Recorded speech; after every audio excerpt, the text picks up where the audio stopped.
네, 안녕하세요. 김용재 TV의 하루 10분 독서입니다. 오늘은 김미경의 리부트, 세 번째 리부트 공식 자유롭고 독립적으로 인디펜던트 워커로 일하라. 읽다가 눈물 터진 싱글맘의 사연.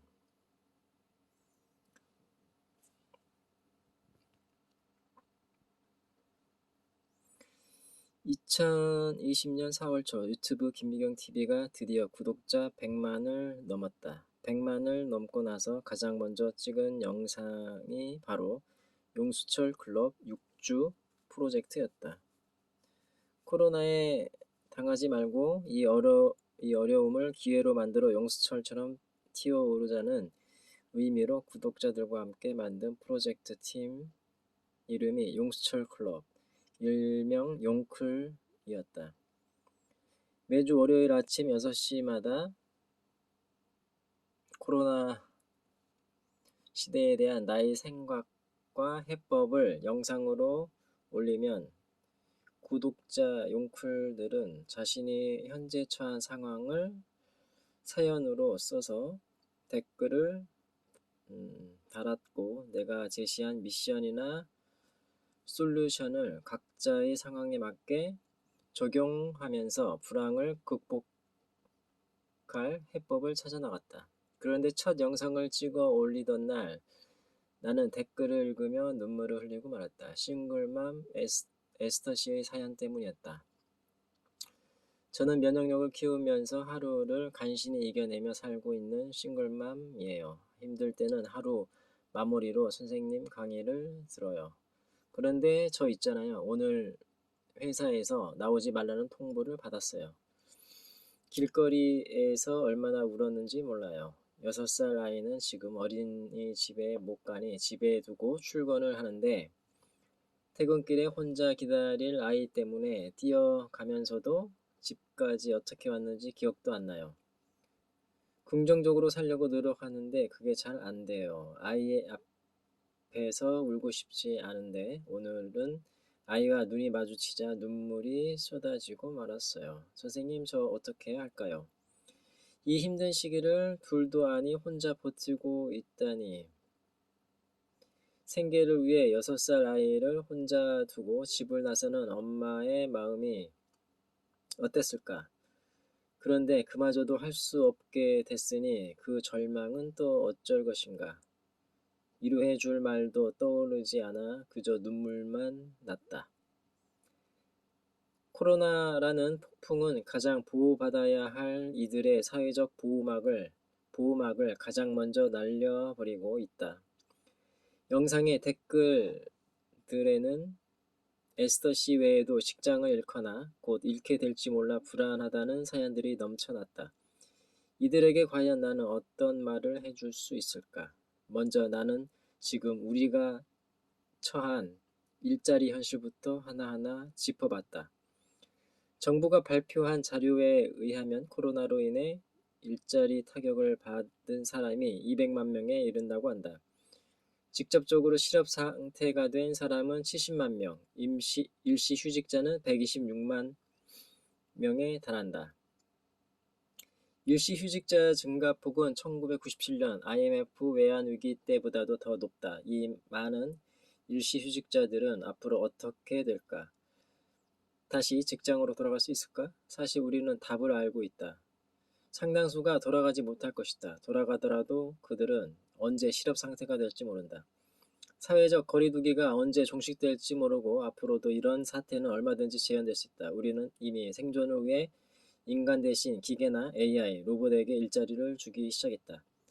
서울 강남에는 직원 없이 터치패드만 눌러 커피를 주문하는 무인 카페가 문을 열었고 24시간 무인 운영이 가능한 로봇 카페도 생겼다. 화장품 업계에도 무인 판매대로 운영하는 셀프 스토어가 생겼다. 온택트는 이제 디지털 트렌드 정도가 아니라 생존을 위한 모두의 불가피한 선택이 되었다. 디지털 기술로 일자리가 사라지는 것은 사실 살아남기 위한 우리 모두의 요구로 벌어지는 일이다. 그러니 되돌릴 방법이 없다. 이미 회사 밖으로 나왔다면 돌아가기 힘들 수도 있다. 적어도 지금 내가 하던 일 그대로는 안 된다. 특히 기계나 스마트폰으로 대체될 수 있는 일자리로는 절대로 돌아갈 수 없을 것이다. 그렇다면 아직 회사에 남아있는 이들의 상황은 괜찮을까? 요 근래의 회사 분위기가 뭔가 이상하고 불안하다면 슬픈 예감은 틀리지 않을 것이다. 우리나라의 수출 상황만 봐도 알 수 있다. 코로나 이후 1년 전보다 수출은 20% 급감했고 무역은 8년 만에 적자로 돌아섰다. 전 세계적으로 보호무역 정책이 강화될수록 수출 의존도가 높은 기업들은 휘청일 것이다. 내수 기업들도 크고 작은 직격탄은 맞는 것은 마찬가지다. 얼마 전 이름만 대면 다 아는 유명한 문구 회사의 임원이 나에게 인스타그램 DM을 보냈다.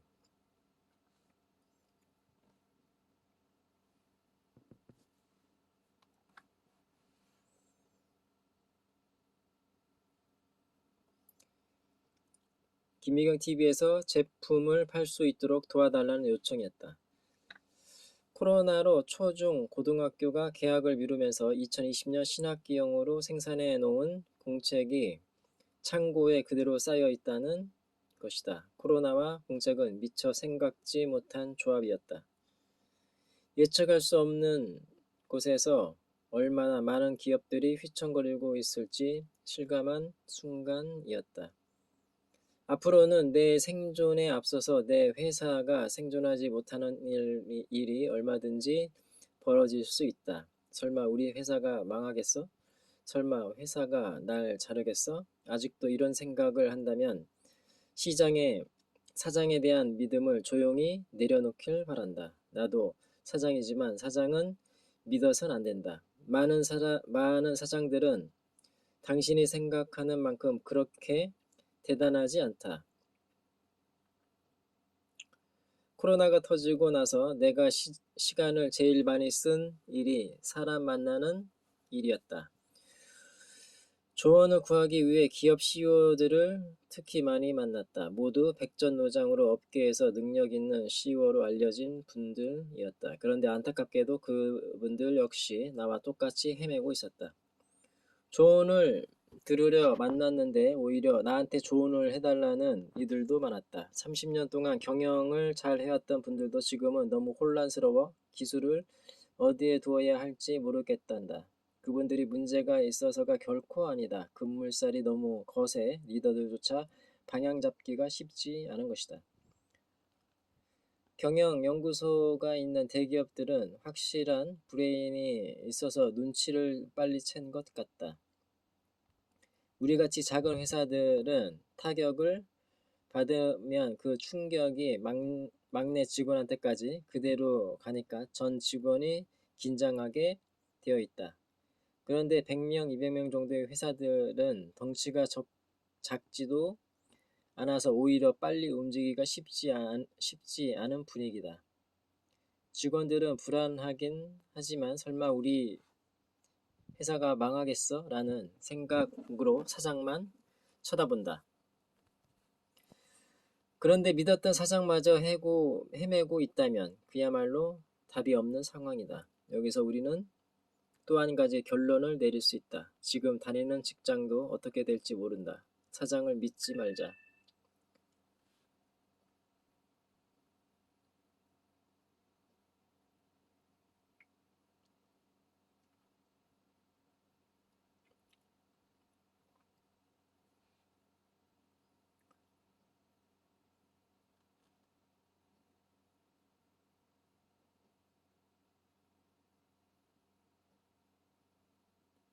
사장을 믿지 말자. 사장이 아니라 나 자신을 믿자. 코로나 이후 달라진 일자리 형태는? 예, 오늘은 여기까지 읽겠습니다. 감사합니다.